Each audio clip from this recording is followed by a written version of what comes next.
To set healthy boundaries, you can't just make an announcement. I've been looking at the Lisa Nichols show, and I know you won't say it like that, but things have got to change. No, don't announce it like that. Don't announce it with that, what I call that stank energy on it. Don't announce it with that negative, I'm done, you've been using me. No. Again, they simply have signed up for the game that you created, the relationship that you created, which was, I'm going to give, you can receive. You don't ever have to worry about crossing a boundary with me. So the first thing you need to do is to set the record straight by apologizing to the people that you've allowed to cross your boundaries. You have to say, I apologize. Just say it just like this. Just quote me. Just like this. You don't have to say, you quote me. It's your own words. You can modify it as need be. But you know what? I owe you an apology. I owe you an apology because I've made you think that I have no boundaries. I've led you to believe that I don't need rest. What I've done is I've overused my yes. And so I'm not used to saying no, and you're not used to hearing no from me. I've even said yes to you when I needed to say no. And what I know about you is that you would want me happy. So I apologize. I set something in motion that doesn't even work for me. I love you. I know you love me, and I love the relationship, but I need to make some tweaks. I did this. Don't do it in any passive aggressive way that indirectly blames them. No, own your stuff. You are a leader. Own your mess. Own your choices. Own the results. I had to do it. Hold on. I set everyone up to believe that I can handle everything. I kind of like being the hero of the story. It was my ego or my self-esteem that needed to be fed for the last 10 years. And now I've grown up enough to realize I don't need that. And so in this new season, I need to set healthier boundaries. It's not about you. You never saw my line, so you didn't know that you were crossing it. You never saw the boundaries, so you didn't know where they existed. That's on me. Ooh, now that's grown folk talk. That's grown folk talk. That's adult. That's emotional literacy at its best. So I know it might make your knees knock. It might make your teeth chatter, but pull up your big boy pants, pull up your big girl pants and make it happen. Because on the other side of that is the experience that you deserve and the one that you're looking for. But it first requires you to do the work.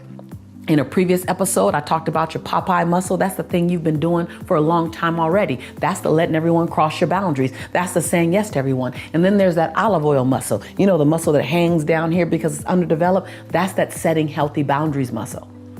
That's that apologizing for how you've shown up and allowed other people to not even see your boundary.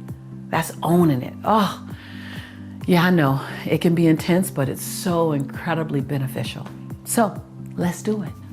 Let's reclaim your boundaries. Let's reclaim your joy. Let's reclaim your life. Let's reclaim your future. Let's reclaim and design it in a way that serves everybody. Because when you do this, you will model for those who are witnessing you. You will model. People won't choose to be out of relationship with you because you apologize for never setting boundaries. It'll be a little disruptive. It'll be a little uncomfortable. It'll be a little new. And then they'll settle in it. And then we know something new.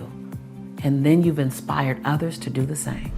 The key to getting the life that you want is figuring out what you're going to say no to. You can get anything that you want. You just can't get everything that you want all at once. And if you're feeling like you're behind, you're unhappy, you're not getting anywhere close to your goals, you're not getting any kind of momentum towards achieving anything, then you have to start really examining what are you going to say no to? Where do we need to raise the bar, raise our standards, and stop saying yes to people, to ideas that don't ultimately serve where you want to go? So my son just finished having a month off of school. And so I had him for a whole month, no school. And I decided for that month that I would spend a lot of time with him, that instead of him just being over and me working and spending evenings together, that I would spend most of the time with him. So I went from working whatever our normal work hours are down to 10% of the work hours. I canceled almost all of my meetings. I canceled almost all of my calls. I didn't do any Instagram lives. The only ongoing one that I kept was my Movement Makers and Brandlytics program that I train on Thursdays. And that was almost it. I still stayed on top of email, but I wasn't doing most of the things that I was normally doing.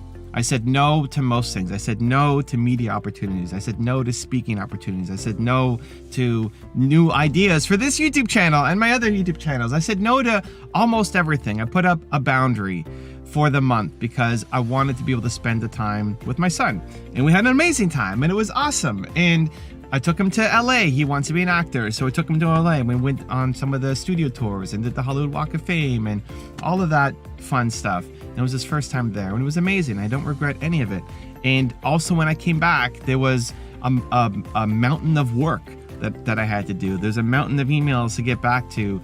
There's a mountain of people that I needed to connect with. And so it's just making a decision as to what do I want in my life, especially right now, and are the things that I'm doing leading me towards it or not? And if there's people that are not just getting in your way, but people who are bringing you down, people who are pulling you off in a different direction. Everybody has an agenda for your life, right? Everybody has ideas for what you should be doing with your life.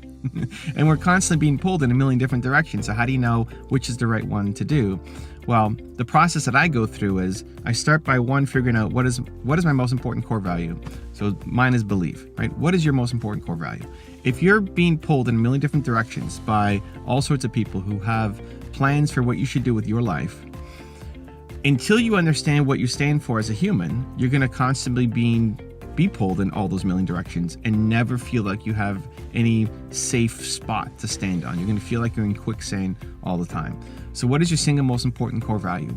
Maybe one already comes to mind. Maybe you've already done this exercise and you already know it, but that's a constant reminder. And if you don't know what your most important core value is, I go through it in your one word and Built to Serve, but basically think about all the things that have made you come alive, the people that you've loved, the movies you loved watching, your favorite teacher of all time. What's the common thread between all of them? It's a feeling, it's an emotion. Your favorite teacher growing up wasn't because they taught you, mine was Madame Farr, it wasn't because she taught me French, it's because she made me believe in myself more, right? So all those great things that made you come alive, what's the consistent thread between those things? And that's what you need more of right now, and it's what you need more of in the future going into your life. So the projects that don't feel right, the people who are pushing you in the wrong direction, it could be from a really loving place, but if it doesn't match up with your most important core value, plus the goals that you're trying to accomplish, then it's not a fit. And I don't think you have to have necessarily tough conversations with toxic people. Just stop spending time with them. Just stop spending as much time with them. If there's people who are constantly negative around you, just stop spending time with them. Raise the bar for what you accept into your life. And so the willingness to say no, to understand that you can't have everything, but you can have anything, and being super clear on what that anything is. And by going after that anything, by going after your big goals, it requires you to say no to other things. And this isn't just a business thing. This is for any goal that you've got. If you've got a health goal, right? If you've got a health goal, well, you can have anything you want. You can go have pizza and donuts and beer and whatever. You can go eat that. You'll feel good in the moment. But you can't have everything, because you'll end up being overweight and unhealthy and probably not happy with your life. If you are happy, great, keep going off and doing it. But this morning I've got my coffee. I go on a believe walk every morning. I spend time thinking about what I want today to look like. I'm making YouTube videos. What's my intention? What I want to put out there to the world. Go get a coffee for myself and Nina, and it's just a coffee. It's not what I love to go to Tim Hortons, nice Canadian brand if you don't know Tim Hortons, and get a farmer's wrap with bacon and sausage and egg and hash brown and a Boston cream donut. Of course, my mouth is watering as I'm saying all that stuff, but I'm not doing it because I've got a health goal. And so I can have anything, but I can't have everything. And so it's the willingness to say no to those other things that may even bring you some kind of short-term benefit, but are in alignment with who you want to be. So it's getting really clear on who you are, what's your most important core value, and then what are the goals that you want for yourself. And then the things that no longer kind of match up, the activities. If you want to hit your goals, it's the activities and the habits that you're doing on a daily basis, right? Eating a donut every now and then, it's not the end of the world. Eating the donut every day, you're going to not hit your health goals. So it's more about what are you doing consistently every day. If you're around negative people constantly, every day, you're going to be a lot more negative. If you're around them every now and then, it's not going to make that big of an impact. So you are where you consistently do. And so it's choosing to show up in a certain way, to say no, and setting boundaries and raising the standard for what you consistently accept into your life. And it's a choice. It's a decision. And you don't have to make some giant decision like, I'm only going to hang around millionaires now. I mean, you could if you want. But a lot of these decisions are made in increments, that it's much more important, what are you doing today, and then tomorrow, and then the next day, and these micro improvements that you're going to make, where you're constantly and never-endingly, is that a word, never-endingly raising the bar for what you accept into your life. And one of my favorite ways to do it is content, is videos. If you feel like you're kind of stuck and you haven't grown in a while, and the friends around you are just thinking small and they're not inspiring you, and you feel stuck. If you look back on the past year of your life, have you grown? Are you further ahead? Do you know more? Are you more confident?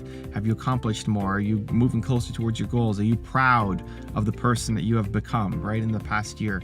And if no, then it's changing the environment to be around the people who are like who you want to be. And I find content is the best way to do it. It's why I make these videos. It's why I do my main channel. It's why I do so much content, that whether you're learning from me or Bill Gates or Oprah Winfrey or Tony Robbins or Lisa Nichols or whoever, that there's always something every day to be there for you. On my Believe walks in the morning, I always listen to one of my videos. So on the walk to get the coffee, I'm usually doing videos myself, or responding to people on Instagram and DMs, and just sending out love and feeling like I'm part of the community and the work I do matters. And then on the way back, because I have 2 cups of coffee in my hand, I can't record videos. So I'm listening and watching one of the videos from my channel. And I love starting my day with a Warren Buffett or an Elon Musk or whoever in my ears, because it pushes me forward. No matter how big I'm thinking, how great I am, the work that I'm doing, I love being around people who are doing more, and it pushes me forward. And no matter how great a day I had yesterday, today feels like a new day. You know, you have the greatest day of all time yesterday, but that buzz, that high fades. The feeling like you're unstoppable fades. And so it's having that as a consistent, again, you are what you consistently do. Having that as a consistent part of your routine is being surrounded by the people, even if you don't have them as friends, but videos, podcasts, books of the people who are thinking, living, acting like the way you want to. And the more that you're around them, the more they will pull you forward to accomplishing the things that you want to accomplish, and you becoming the person you want to be. So you can have anything you want. You can have anything you want. You just can't have everything. And the difference between where you are now and where you want to be is what and who you are now going to start saying no to, because you've raised your standards. Also, to make sure you're actually taking action after watching this video, I've designed a special free worksheet just for this video. The worksheet will highlight all of the lessons learned in this video, as well as pull out our 3 favorite learnings and quotes that will inspire you to actually do something. The worksheet will also give you space to write down what your key takeaways are and your specific plan of action to make sure you're getting results. If you want the worksheet designed specifically for this video, absolutely for free, there's a link in the description below. Go click on it and start building the momentum in your life and your business. I'll see you there. What happens when you feel like you're always being judged? Number 1 is divorce yourself from trying to manage someone's judgment of you. I know that sounds backwards, because we want to go over there and change them. I know. Well, when I figure that one out, you'll be the first to know. But in the meantime, how can you separate yourself, divorce, I know it's a strong word, but that's the separation, from the need to monitor other people's judgment of you? Let me tell you what that answer is. You go over to self-awareness. You go over to recognizing I am whole. I am smart enough. I am wise enough. I am kind enough, not from a bragging way, not from a self-righteous way, from the most humble way possible. Can you wake up tomorrow morning and be content with who you are, irregardless of anyone's opinion of you once you leave the house, or maybe the person next to you, or the people downstairs, the people in your same house. Can you wake up tomorrow standing and living in the statement and the knowing, I am enough? And then leave everyone's opinion to them. You know, procrastination is really putting off your own desires. Procrastination is putting yourself last. Procrastination shows up when we are so used to putting everyone else in front of us, or we're actually afraid to do that thing that we say we want to do because we're not sure if we can handle the outcome. But the whole attachment to procrastination and self-love, what you can do tomorrow, why not do today? What you can do today, why not do right now? You know, one of my team members talked about reading a book called Touch It Once, which means if you can touch it once and get it done, how much more productive will you be? Unconsciously, we have a tendency to do things to influence someone's perception of us. And really what we're trying to do is change or control. That word again. We're trying to control their perception of us, because we feel like they're being judging. So we get into the proving business. I said in another Lisa Nichols episode that you have nothing to prove, nothing to protect, nothing to hide, and nothing to defend. That's not just a mouthful of words. That is literally a lifetime of disconnecting from the need to prove to someone you're smart enough, you're kind enough, you're loving enough, you're worthy enough, you're enough, ... Right? And I remember for years, because I didn't graduate from college, I was always trying to prove I was smart enough. Always. And then I had a son without being married. So then I wanted to prove that I was godly enough. I was always trying to prove something until it just became so exhausting. What I was doing was trying to control people's judgment of me. I'll try says I'll make a feeble attempt. I will is absolute, non-negotiable, no matter what. There's a certain energy that goes forth when you say I'll try, and there's a different energy that goes forth when you say I will. When you make the declaration of I will, that says mountain, if you are there, you must move. I'll try says I hope I got enough energy to make it up or around the mountain, and if not, I'm gonna sit at the bottom of the hill. When you fail to make a plan, okay, well, hold on. This might hit you between the eyes. You know I love you. But when you fail to make a clear, concrete plan that has goals and milestones, meaning they're smaller goals that you can hit to get to the bigger goal, and has a by-when date, not in February, not in August, but August 15th by 5 p.m. Eastern Standard Time. Yeah, when I set a goal, I even want to know the time zone I'm gonna have it done by. Clarity. When you fail to make a plan with clear distinction, when you fail to make a clear plan, you have clearly planned to fail. I'll say it again. When you fail to make a clear plan, then you've clearly planned to fail. I know that hits you hard. I've done it many a times. I have clearly planned to fail many a times because I had an idea and it was just in my unconscious. I didn't know. Now I want to bring to you what I know to you so you know it. I want you to make a clear plan. When you create a clear plan, then you're clearly planning to succeed. Acknowledge your community. See, when you celebrate the people around you that bring you joy or that teach you some of the hardest lessons that you need to learn, the iron that sharpens the iron, the celebrators that celebrate you, those who hold the space for you and with you, pray for you, honor you. When you celebrate and lift them up, the whole tide rises. So I want you to find 6 people in your community, not out of obligation, but truly out of choice. They can be in your circle, in your family, in your business circle. And I want you to acknowledge them for the contribution that they bring to your life. What I love about acknowledgement is that when you acknowledge other people, it actually makes you happier. It's just this amazing gift of giving. And what I love is that most people would rather get an acknowledgement from you than a physical gift. That means they don't necessarily need the perfume, they don't need the sweater, they don't need the new iPhone, whatever. They want you to look at them in their eyes and say, you bring value to my life. I honor you, I celebrate you, I appreciate you. Take time to have a personal moment with them where you're just seeing them. The number one reason why people feel sad and disconnected is because they say they don't feel seen. So in this acknowledgement, I want you to look into their eyes and acknowledge them for who they are and how they make your life better. When you raise the community around you, the entire tide rises, the energy rises, the joy rises, the expectation rises. And guess what? If you make this a part of your weekly habits with them, I didn't say daily, I didn't say monthly either, and I definitely didn't say annually. But if you make this a part of your weekly, find one thing to acknowledge at least 6 people in your community for each week. One, you'll feel much more excited. But all of a sudden there's a vibration that happens because you've created it. There's this energy of let's go do this, because what gets celebrated gets repeated. You want someone to repeatedly do something wonderful and amazing in your life, you repeatedly acknowledge them from a genuine place.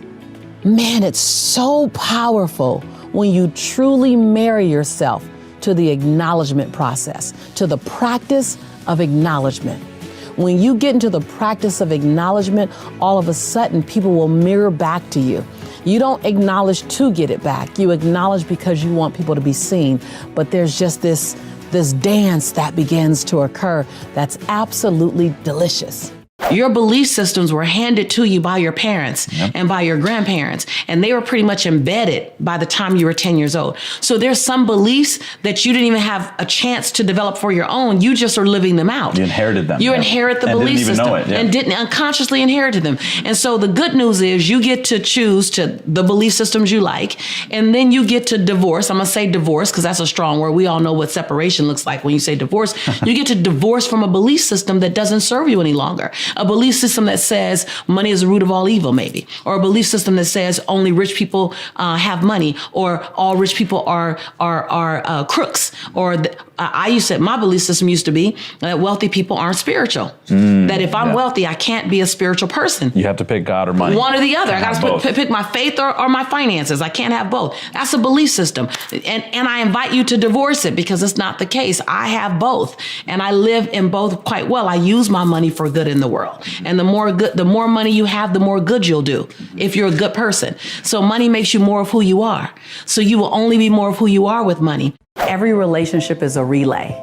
It's like my dad's played tennis for over 40 years and I've attempted to play with him at times. And what I realize is that relationships are like a tennis match. I hit the ball to you, you hit the ball back.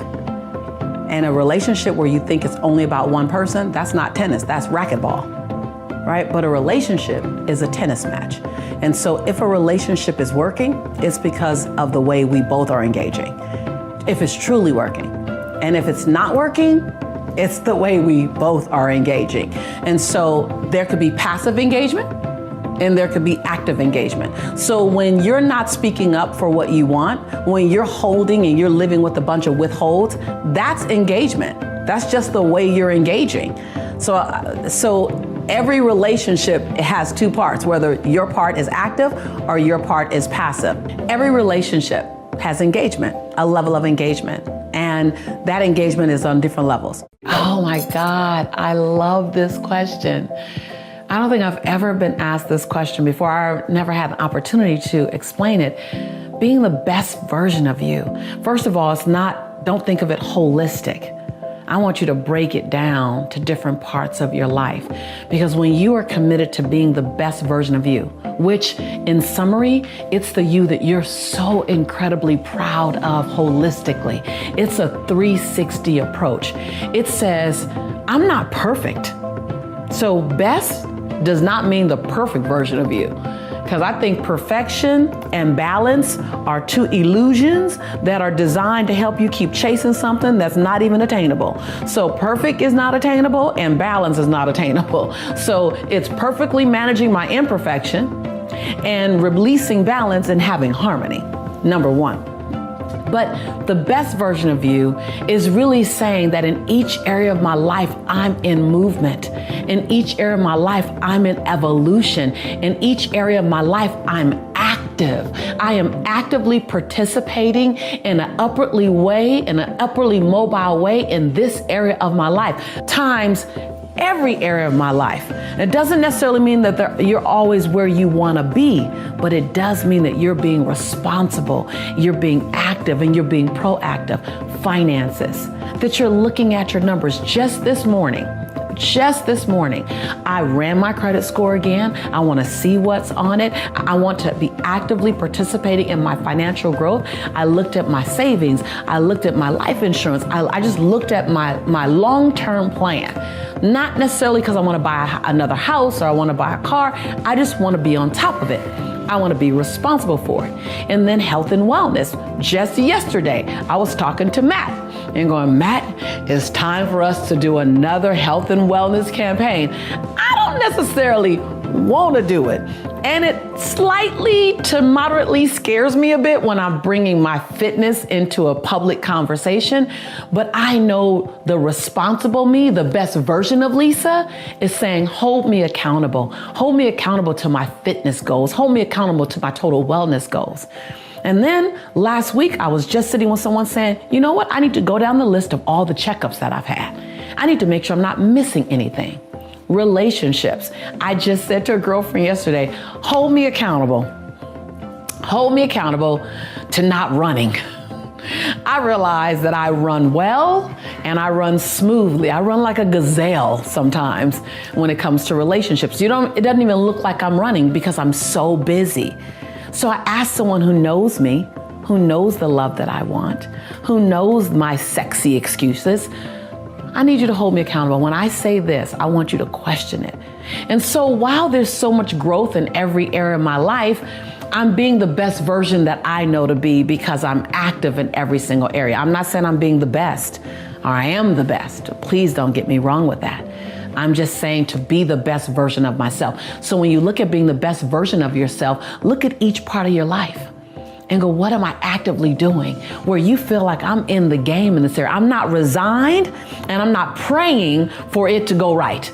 Or I'm not in resignation and in complaint about it. I'm not a victim to that relationship. I'm not a victim to my finances. I'm not a victim to the relationships in my family. I'm an active part of creating what's occurring. And it can always get better, but I'm an active part. That's being the best version of you. And waking up each morning and saying, I like me today. I got many things I can work on, but I like me today. Before you ever go out on Facebook or any other social media platform to check to see if anyone else like you, your job is to like you first. And every other like is bonus. That's stepping into the best version of you. Setting long-term goals that make your knees knock a little bit and make your teeth chatter a little bit. Those goals that you don't know exactly how you're going to get it done, but it's something that you want to get done. It stretches you, but it doesn't stress you. Your goals are supposed to stretch you, not stress you. Those things, that combination. And when you live in that capacity and you focus and you operate in that one, that's when you're living and being the best version of you. Did you consciously sit down and say, I want to manifest inspiring millions of people, making millions of dollars? Was it a conscious thing? Were there moments where you sat there when you weren't living in that reality, where you said, you know what, I'm going to decide, I'm going to figure it out. I might not know how, I might not know where or what, but I'm going to commit to it and make it a reality. I mean, talk to me at the core of your experience. Right. So I love how you say make millions of dollars. I said I want to inspire people and I want to be able to pay my bills. That was initially. That was a big dream. I want to run out a month before I run out of money. Big. I want to have enough. That like you can't think about having abundance until you literally give yourself permission to have enough. Yeah, get past scarcity. So I want to have enough to dream. And so my first, I think I have a ministry mindset. I just want to help people. I want to help people and I want to be rewarded for my efforts, right? And then once I got past that, I said, okay, I want more. I want to generate millions. I want to serve millions, inspire millions, and generate millions.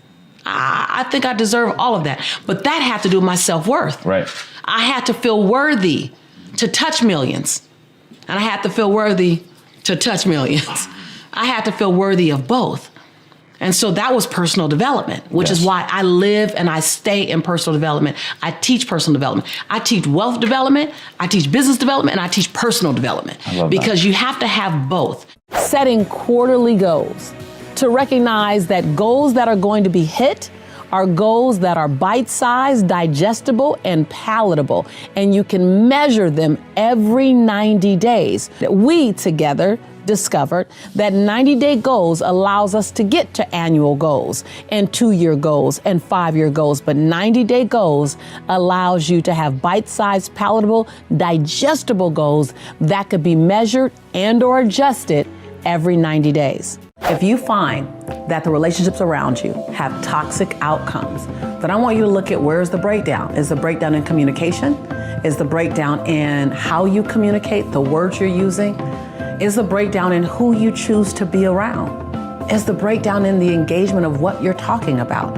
What I've learned is that if you're not talking about things that are high enough and big enough, things that are inspiring enough, you will slip into the smallness every single time. If you don't choose an intentionally high, evolving, encouraging conversation, you will slip into the cracks. You will slip into those crevices of smallness and petty. And until you get people trained that you're going to live up here without telling them, I need you to know, it's not an announcement. It's a way of being. It's a what do you choose to participate in. It's a stepping over your desire to hear smallness. Gossip, negative feedback. It's when someone is engaging in negative feedback about someone else, the fact that you didn't add anything to the conversation doesn't let you off the hook. Did you stop the conversation? Did you say, hold on, I don't want to engage in speaking negatively of them at all. Why don't you have a conversation with them? It's course correcting behaviors in your space at the risk of losing the relationship. But what you basically do is you say, here's where I play. Here is where I live. I'm not visiting this high road of integrity. I'm not visiting this high road of conscious thinking and awareness and respect and humility and honoring the dignity in people. I don't visit this place. I live here. I don't visit this place. I live here. And in a loving way, anyone that's engaging with you has two choices. They either engage with you here or they choose to engage with someone else. Now, if you find that you're going down to be in the relationship, or you're going down and you're the person taking the relationship down because you're in a moment of anger, or you're in a moment of resentment, or you're in a moment of hurt, then you're not living in your highest integrity. You just visit every now and again when you come to this channel. Uh-oh, I see my Shantae coming out right now. Shantae is my middle name. It's what I do when I start getting real edgy because I really want you to get it. So you need to make a decision on where you choose to reside. And then you don't leave your conscious neighborhood to go visit other people's neighborhood if it's not as high as yours. People will rise to the occasion, or they'll choose not to rise, and they'll pick other people to be with and hang with. And I know that sounds easier said than done, because some of the people who are playing at a lower level might be in family. It might be, and that's fine too. You can love people. It doesn't mean you have to spend tons and tons and tons of time if that time costs you something. Spend as much time as you can. Spend as much time as serves you. Spend as much time as they will allow you to spend. But never leave this place. Even if being with them causes you to allow them to be where they are, you don't have to engage in that. So the bottom line in supporting you to either recognize, are you the toxic element, or are you surrounding yourself in toxic element, is to make a commitment where you live. Where am I living? And first own where you're currently living, because if you own it, you might go, you know what, I do slip into that small place. Okay, own it. That's conscious awareness. That's powerful. Own it. And then go, where do I want to be? And then what's the distance between here and there? And what do I have to do to get there? What do I have to say no to? What do I have to participate in? What do I have to ask forgiveness for? What do I have to clean up? What relationships require cleaning up? And then what declarations must I make? And what decisions must I live in? Don't make a decision, live in your decision. Practice active, yes, I'm gonna say it again, underline, circle active, practice active self-care. That's where you identified what rejuvenates you, and made plans to make time for self-care during the busy season. So you made a list of what you know rejuvenates your soul, your mind, your body, your spirit, from walking on the beach to reading a book to taking downtime, free things and retreats or a spa, whatever it is that rejuvenates your soul, to make a list of it, and then to make plans, active self-care, to do those things during your busy season. To the conversation about money and wealth, it's one, being willing to release a familiar now for an unfamiliar future. Now that's easier said than done, yes. And it's bigger than it sounds. Are you willing to have your future look unfamiliar, and in some cases, look around and you don't recognize anything? Are you willing? Are you so tied to the comfort of what you know, even in its discomfort? So I was willing to reinvent myself 1,000 times. Are you willing to reinvent yourself? Are you willing to introduce yourself to the new version of you? Yes. Are you willing to go places you wouldn't go and do things that you traditionally wouldn't do? See, I wasn't traditionally in meditation or in visualization or hanging around older white men, or like I had 1,000 things that I didn't do traditionally. When we talk about living our quest, I think that living my quest, really, if I look at it on a daily basis, it's finding my own voice. It's finding your voice. It's finding the song that only you can sing, off key or not. It's finding your rhythm. It's discovering what it feels like to walk in your shoes today. It won't look like it looked 10 years ago. Living your quest is, what can I do with my life so that my life becomes infectious to someone else? Living my quest looks like, how do I make my fingerprint matter so big that it lives beyond my transition day? Living your quest is, how can I forgive the perceivingly unforgivable so I can love the absolute lovable? Living your quest is, how do I give myself 1,000 second chances, and every time I get to 999, press reset? Yeah. Living my quest is not some ambiguous, untouchable experience. Living my quest means going back and healing the little girl in me so that the woman can be free. It's going back and embracing the little boy in you so that the man can show up and give himself permission to cry when necessary. Living your quest is not something that you can't touch. It's not something that requires a stage or lights or cameras. Living your quest is being complete and content with who you are in the dark of the night, so who you are in the middle of the day is all right. Living your quest is as simple as it is complex. Living your quest is about giving yourself permission, say permission, on a daily basis to become the next best version of yourself. Living your quest is not holding yourself hostage to old decisions, not holding yourself hostage to shame, blame, guilt, regret, and anger. Living your quest is about recognizing that every day I can be reborn to my possibility. See, it's very difficult to speak phenomenally and to not be good. Come on, y'all from yesterday. Not be great, but to be what? Unfreaking forgettable. It's difficult to be unforgettable while you're still trying to look good. You can't do two things. That's chasing two rabbits. See, unforgettable has everything to do with serving at a level so high, so big, so massive that people feel like they have to change their lives because they crossed your path. Yes, yes. Yes, yes. Yes, yes. See, when you're willing to use your voice, first you have to recognize that you have one. You got to recognize that no matter your past, you were given a voice, and your voice was given not to keep to yourself. Your voice is not a secret, says the secret teacher. And you have to be willing to use every experience that's ever happened in your life, not as a fortress holding you from using your voice, but as the fuel on why you will use your voice. You got to be willing to not stand in your story, but stand on your story. Yes, yes. It's not in spite of your past that you get to be amazing, that you get to be a change agent, that you get to transform lives. It's because of your past that you're perfect for such a job.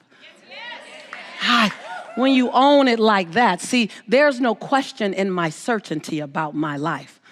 Can you walk with that level of certainty so that when the wind comes and then when the wind blows, and it will come and it will blow and it will be a storm and it will be a tornado and it will look like divorce and it will look like bankruptcy and it will look like an illness and it will look like a loss. When it comes, it will rock you. It will rock you. It will rock you, but it won't move you. The Oprah team had heard some of my backstory. And they said, can we send a camera crew, much like this wonderful camera crew? Yes. Not nearly as good looking. And can we send a camera crew to capture your story? And so I shared my story. And I mean, I dumped. And I shared the ugly. And right after the interview, I regretted it. Because I didn't think I could be the secret teacher, the expert, and have that kind of ugly out there in the world. I didn't know. I didn't know that the world would love me for what I've come through. I thought that they would consider me an imposter in the secret. And so I shared all this junk. 2 weeks later, I'm on my way to Oprah to do the actual recording, and I know I know the video. So the night before, I'm packing and I'm crying. I'm like, oh, it's over tomorrow. It's all over. I'm gonna go embarrass myself on Oprah. It's the fastest career up and down anyone's ever seen. Lisa Nichols will be the secret. Yes. Right. So, I'm just sad. I'm scared, and I call a friend of mine at 4:15 in the morning because I stayed up all night. Of course, yeah. How are you gonna sleep before that? Yeah, right. And I said, I they don't know my junk and the video, and it's over. And he said, look, can I pray for you, Lisa? And I was like, sure. My friend says, God, thank you for using your imperfect child to help your imperfect children. I went to Oprah the next day, and as the chatter kept going in my head, leading up to the moment when they play this video, I'm like, it's okay. I'm enough. I'm enough with all my mess. I'm enough. And the chatter kept, nope, they're gonna find out. They're gonna find out your son's father is in jail. They're gonna find out. And I thought, no, they're not gonna find out, because I'm gonna tell them. Because there's power in transparency. There's power in authenticity. There's power in truth. That I'm gonna speak life into someone else because they're gonna see who I am because of that, in spite of that, with that. And so then the after show came. So after the regular Oprah show, the after show. And man, I cracked open on the after show. And within 72 hours, talk about the power of transparency and authenticity. Within 72 hours, I received 8,782 emails. And my email wasn't even Lisa Nichols. It wasn't even easy to find. And my website wasn't Lisa Nichols. Yeah. People searching for me. Whatever it took. Because of the truth.